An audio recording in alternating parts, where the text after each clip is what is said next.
It was good to listen to you yesterday during your lecture.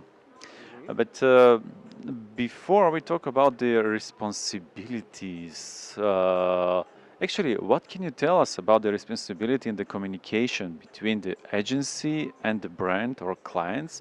And if you can add in the audience in that circle of three objects or subjects in this. Uh, so responsibility for brands and for customers. That's the okay. The thing is that uh, our clients have their own responsibility politics. I mean, they do have a um, social responsibility department, and they have their own obligations with society. So you just need to understand what's the role of the brand in society uh, to bring an idea that fits in their responsibility issues or matters. And well, then the customers would just understand it because they or we're all like social, as I was saying yesterday, and we're all sharing this social issues. So I think engaging the people is not the problem. It's just fitting the brand in the right social tensions. But before we came to the second question, I would like you to go direct to the third question, but then we will come back. Okay. Yeah, okay. But you don't know which is the second and the No. third one. Okay. The third one, can you explain us about the advertising scene in Italy? Is there some kind of trends that can be taken from the mass? Good question, because I'm not Italian, so I just arrived there like 3 years ago. Well, nearly four already. But the thing is that, as I've seen, it's quite similar to Spain. Um, they have been struggling for a while with crisis, and brands are really afraid to move, especially to move big budgets. So what you have to deal with is small budgets, campaigns, and um, you need to solve their problems actually.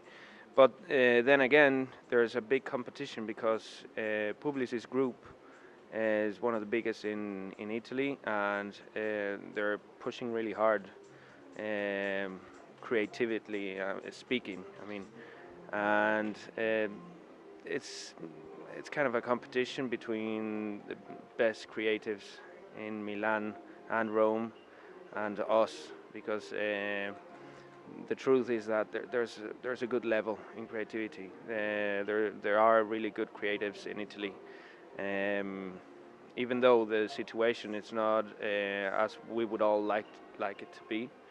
But I think it's a good market to be in and to be participating. I love it. How much those agencies there in Italy are open for creative workers, art directors, those designers from other countries, let's say from this region, because that's our audience here. Well, the language is a big struggle because I'm Spanish. I didn't know any Italian there, but they're really open to foreigners working as creatives. So you just have to deal with the language. Once you speak Italian, everything is okay. But because they don't have really big international clients, or at least we don't have in the agency, the best clients, obviously, the huge clients are obviously international. So you use English. So if you know English, it's okay. But you're gonna need to use Italian, I think, in the Italian market. So my recommendation for the people who want to go abroad to Italy, it's like they're open-minded and they're really welcoming people. So give it a try. That's all I can say. So let's go back to the second and last question, actually. Um, what about today agencies? How much are they prepared to work for less money, but to make a product which will be for the goodness of the society? um, Good question. Uh, I think agencies need excellent creative work to survive and to be there in the top of the list.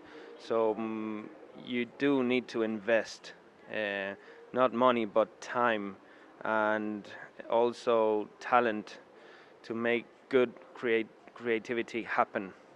So um, yeah, it's a big investment for the agencies because not all not all the companies have good budgets. So you have to make an effort, and that's always out of our scope of work, of our day by day work, which we all know what it is. We need to solve the day by day.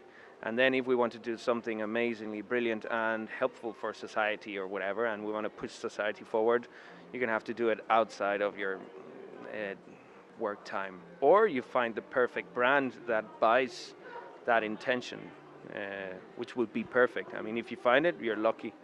But for now, in my case, I had to work a little bit more than the regular job timetables. I don't know how to say it. So, for example, if there is a big brand as a client, for example, Coca-Cola, Porsche, doesn't matter. I mean, they probably they give money, but what about the client is some NGO, some humanitarian organization? It's for sure that they do not have a bunch of money to pay for some not commercial but a campaign for curing a cancer, for example. Mhm. Yeah, it's a big problem. I'm struggling in it. Struggling with it all the time because we do want to do social projects, but actually, social projects is just a part of our business because the rest of the clients, they have their own business problems, and we should be also taking care of that. But social problems, as I was saying yesterday, they tackle a social issue directly. So for creatives, I think it's more interesting. But the problem is, as you said, they don't have money, so you have to convince people to help you. So the project needs to be amazing because otherwise you're wasting people's money and people's intention. So I don't know, I would recommend to keep on pushing forward, but it's not all social. I would try to do the same thing in brands. I think the most difficult thing is to convince brands to do what NGOs are doing, to take a more social role, which was yesterday I was talking about this. I really think brands should step forward um, and appreciate social ideas. Yeah, let's hope actually that's the point for Yeah. the brands. Okay, thank you so much. Thank you very much.